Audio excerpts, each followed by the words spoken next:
தணிகைனா நிறைய பேர் சுவாமி கோபம் தணிந்து உட்கார்ந்த இடம்ங்கிறாங்க. சாமிக்கு கோபமெல்லாம் வராது. அவர் மனிதர் கிடையாது. நம்மளை மாதிரி கோபம் உணர்ச்சி எல்லாம் கிடையாது. அது ஏன் தணிகை மலைன்னா வாரியார் சாமி சொல்வார், அந்த தணிகை மலைக்கு போகிறவனுக்குடைய வாழ்க்கையில் கவலை தனியும் துன்பம் தனியும் இதெல்லாம் தணிக்கிறங்காட்டி அவருக்கு தனியாச்சல மூர்த்தின்னு பேர். தணிகை மலையில் சிறப்பு என்னென்னா, வள்ளி பிராட்டியிடம் முருகப்பெருமான் சொன்னாராம், உங்களுக்கு ரொம்ப பிடிச்ச இத்தனை மலை இருக்கே, உங்களுக்கு எந்த மலை ரொம்ப பிடிக்கும்னு அவர் சொன்னாலும் எனக்கு தணிகை மலை தான், திருத்தணி தான் பிடிக்கும். யார் ஒருவர் இருந்த இடத்திலே இருந்து தணிகை மலையை நோக்கி வணங்குகிறாரோ தணிகை மலைக்கு வந்த புண்ணியம் கிடைக்குங்கிறார்.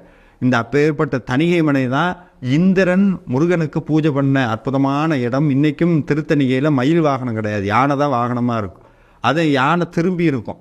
என்னென்னா ஐராவதத்தை கொடுத்துப்படுவான் இந்திரன். ஆனால் அந்த ஐராவதம் போனோன்னா அவனுடைய செல்வமெல்லாம் படிப்படியாக குறைய ஆரம்பிக்கும். அப்போ சாமி வேண்டாம் நீ திருப்பி அங்கேயே போன்னு சொன்னா அந்த யானைக்கு போக மனசு இல்லாமல் திரும்பி மட்டும் நின்றுக்கும். அப்படி அந்த திரும்பி நிற்கிற இடம் அங்கே இருக்கும்.